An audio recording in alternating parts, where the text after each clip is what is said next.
The Art of the Pivot is brought to you by Signavio. Hello there and welcome to Art of the Pivot. My name is Mark Jeffries, your host, and joining us today is Leela Srinivasan, Chief Marketing Officer for Momentive, formerly SurveyMonkey, the global leader in survey software. In her role as CMO, Leela leads all marketing functions, including brand strategy, growth marketing, product marketing, and communications. Previously, she served as Chief Marketing Officer at Leela, where she was responsible for all aspects of marketing and partnered with the people team on employer branding initiatives. And Leela also serves on the board of Upwork, a global freelancing website. Leela, welcome. Where do we find you today? Thank you so much, Mark. And I'm joining you from Raleigh, North Carolina, where I just moved about 3 weeks ago. Oh my goodness, another person moving around the US. Yeah, I know Raleigh very well. It's a great area, so congrats on that move. So these are certainly exciting times for you. SurveyMonkey is no longer, and that's pretty big news. And you're now Momentive. So obviously, can we talk about that? Tell us about the name change decision and where does the old name even go? Yeah, so first to clarify, the old name is still very much part of the portfolio, Mark. But as you mentioned, on June 9th, SurveyMonkey Inc., our parent company, rebranded and relaunched as Momentive. And we've really, over the course of the 21 years, been through a lot of transformation, as you can imagine. Today, we describe ourselves as an agile experience management company that empowers decision makers to act with speed and agility. And You think about the SurveyMonkey name that was created back in the late 90s, part of the .com era. And SurveyMonkey really created and defined the survey software category. And as we built on that success over the years, our customer needs really shifted. Our customers were really pulling us up market. And we thought we'd capitalize on that. And over the time, that led from us being a simple simple surveys software purveyor to becoming more of an experience management market research company. So SurveyMonkey remains the name of the product, the core product that so many millions of users around the world know and love. But it was just a great time for us to capitalize on that movement up market and tell different stories. And Momentive is really that umbrella brand that we're going to leverage in conversations in the enterprise. I love it. And I'm a huge fan of the power of storytelling. So obviously that makes complete sense. But, a name change is so hard. It's like, trying to name your kid. It's like there's so many choices. And every rebrand initiative, of course, has its pros and cons. I'd love to know how you and the leadership team worked through some of those tough decisions, where the actual word came from. And I'm guessing that people within the organization just raised objections all the time. How do you handle that? Yeah, it was definitely a journey, Mark. So I've been at SurveyMonkey, now Momentive, for over 3 years. And probably for about 2.5 of those years, it was an ongoing leadership conversation. Could the name SurveyMonkey carry us through this next chapter of the journey? But when we boil it down, the name change came out of the last 14 months or so of extensive brand research. And I'm happy to go into how we landed on that specific name, but what I love about it is it really speaks to the momentum and the dynamism of modern business. It's synonymous with speed and agility, which are the things that our own customers tell us. Those are the reasons that they come to Momentive, is to help get answers in days rather than months. And so we really love the name and the direction, but it was a long process to arrive on the name and build out that identity to what you see today.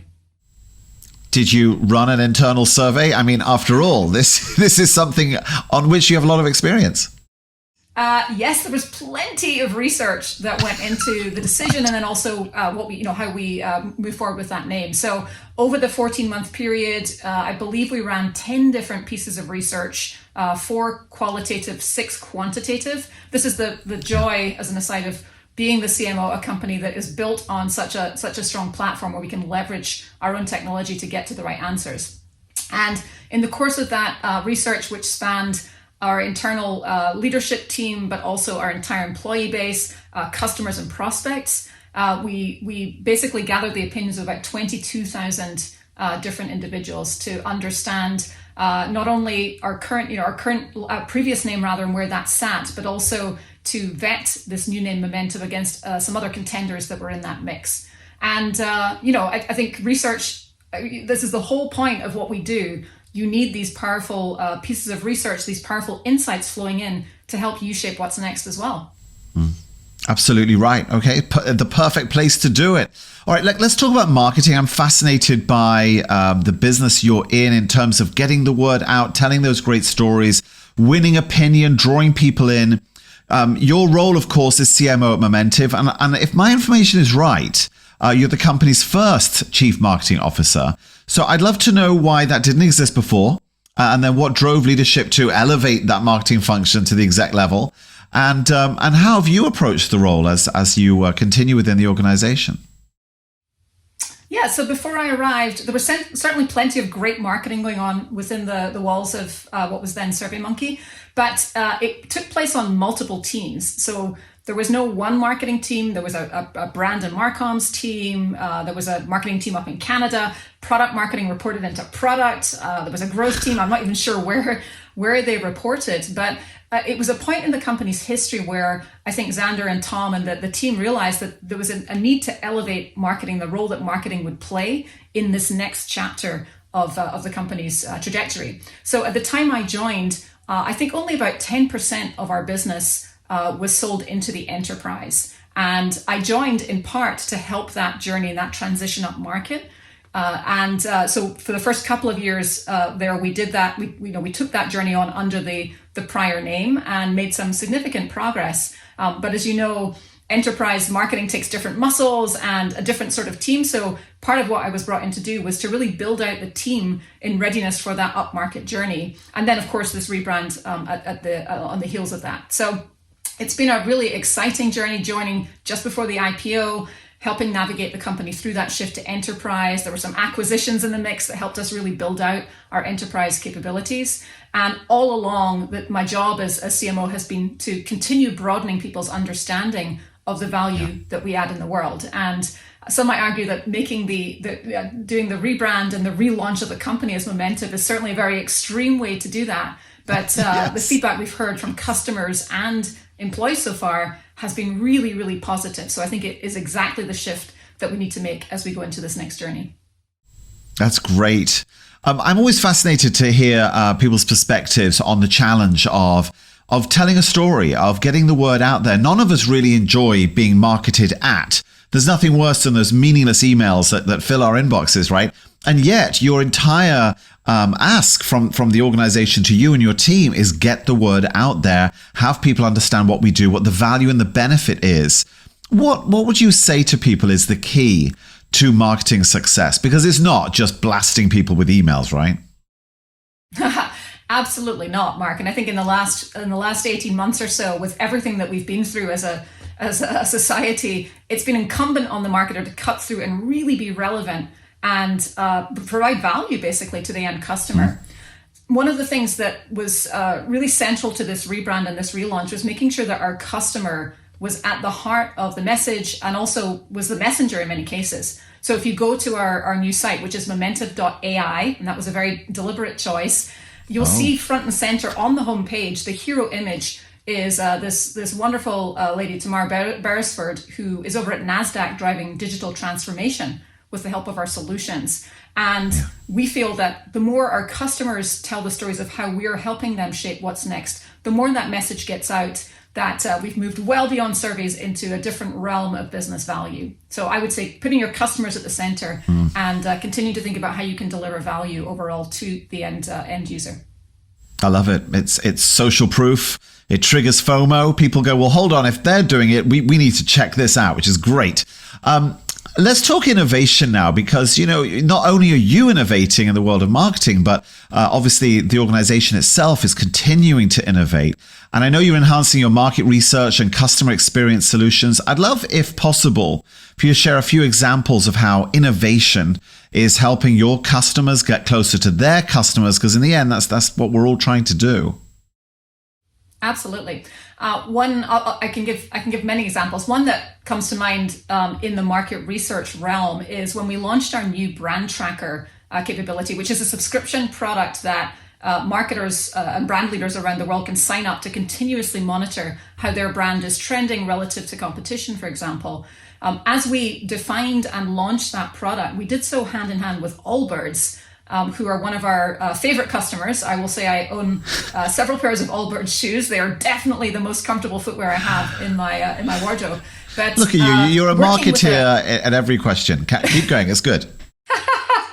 If you don't have Allbirds, you should. But the point being, this is a real customer in the trenches trying to figure out real-time problems. And this is where our innovation team, our R&D team came into their own, really partnering closely with that customer to help define, okay, how will this brand tracker work? How should it be set up? What are the features and functionality that a customer really needs to make sense of how their brand is evolving out there? So I love when we partner with customers so closely to drive the next wave of innovation.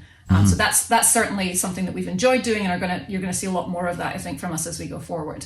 Aside from that, the other thing I would say is when we launched, we made the deliberate decision to use the domain momentive.ai as the way we were coming to market. And baked into that was a desire to make sure the world understood that a company that's been around for a couple of decades had plenty of innovation going on under the hood. And one of the things that we really benefit from, having over time heard from 7.2 billion respondents on our platform, is there's so much information, insight, data that we can leverage in AI and machine learning to build progressively better products for our customers and also for the respondents that they're serving. So plenty of innovation, in short, going on at Momentive. Side question on AI.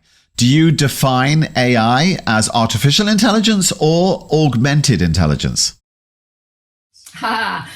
It sort of feels like a bit of a trick question in some ways. One of the things that's come to us as we think about how do you leverage this wealth of insights to build progressively better technology and more value for your customer is artificial feels wrong.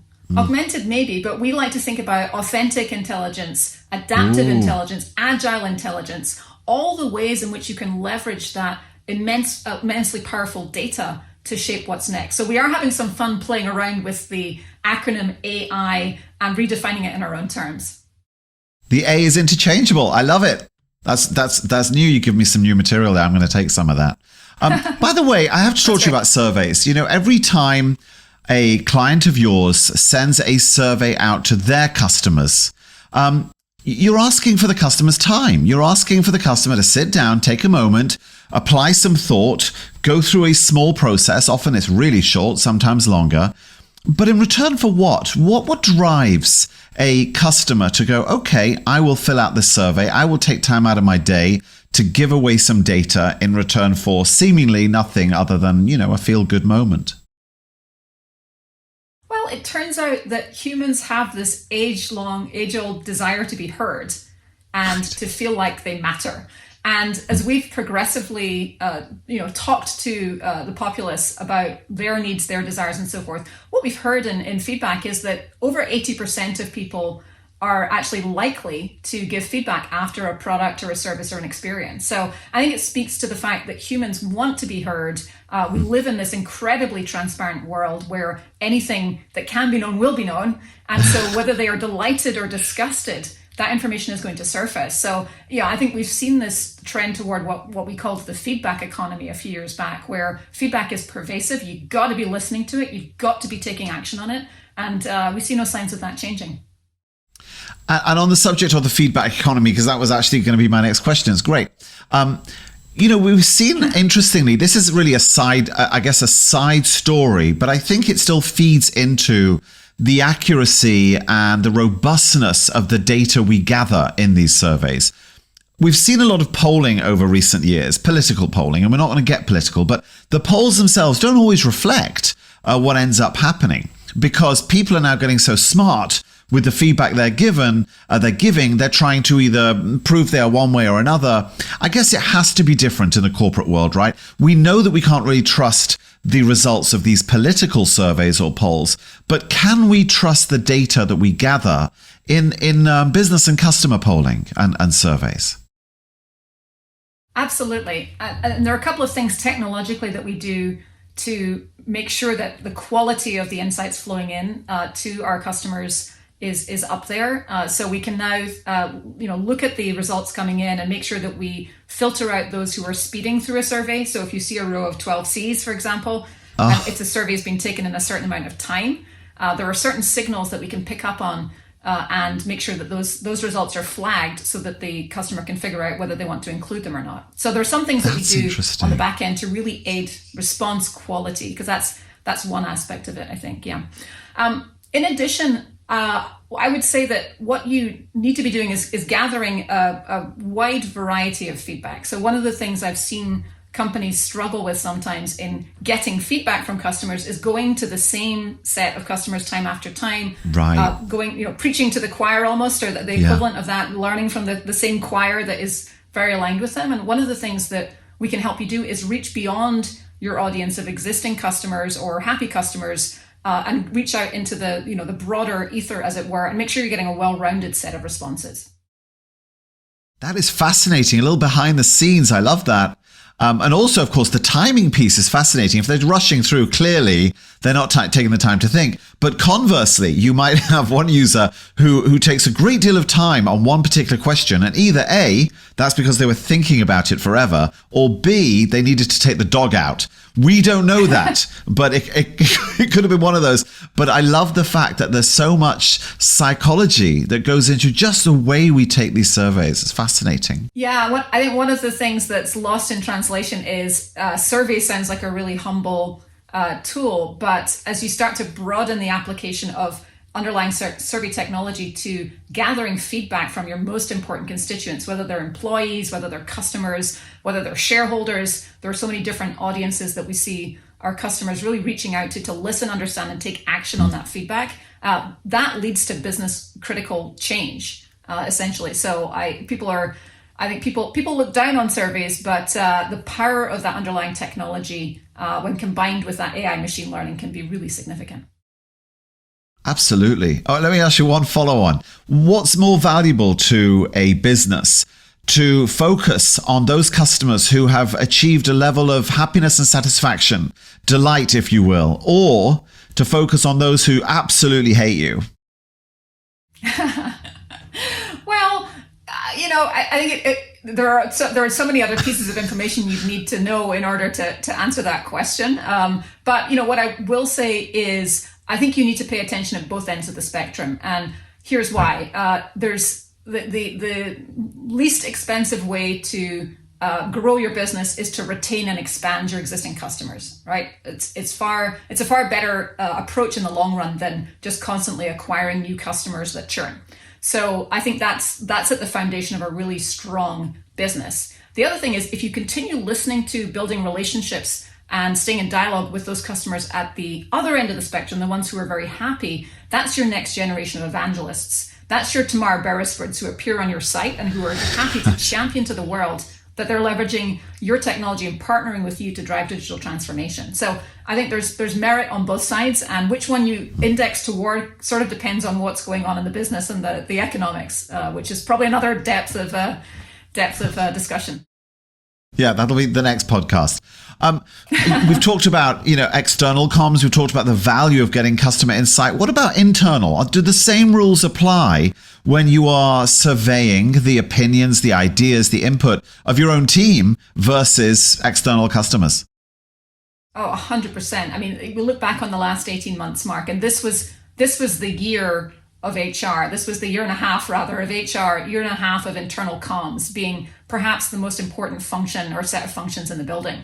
And one of the phenomena that we've seen at Momentive is just this this fresh appreciation for the power and the need to understand employee experience, especially as we enter this great period called the Great Resignation, where talent is leaving the workforce in droves. And it's never been more important to really lean in, understand, act on the feedback that you're getting from your employees. So as we looked to launch Momentive and think about, where are the solutions categories where we can be most impactful for our customers and where we see customers deriving the most value, employee experience was one of the top ones. So it's definitely an area where you need to be listening. You need to be listening on an ongoing basis, because people's opinions are constantly changing in this new world. And again, above all, making sure you act on what you hear, because that will lead to disillusioned employees if they're giving you feedback over time consistently and you're not doing anything with it. It's a great answer. And you're right, we do hear that a lot. It's so important to understand your team and to work with them constantly. It's a journey with no end. Talking of an end, though, our time is almost up, but I can't let you go before I ask you one final question about what I've heard. It could be a rumor that you actually want to write a work musical at some point. Is this true, and what's going on? Oh, wow. I don't know where you dug that one up for. Well, so here's the thing, Mark. I love music. And over the years, I've developed a bit of an affinity for writing parody lyrics. So taking a well-known song and rewriting the lyrics to be something dorky and work-like. It's something Right. I think I started doing at business school and have continued into present day, basically. So I had an idea that I wanted to, when I was at LinkedIn years ago, I had a musical song that I rewrote. Had some customers in the loop. We were going to try and perform it, and it fell through. But I will say that I have continued to try and bring music into launches. So when we rolled out our new mission, vision, values last year, we did so to a rousing rewrite of Obla Di Obla Da by the Beatles with our president Tom Hale on guitar.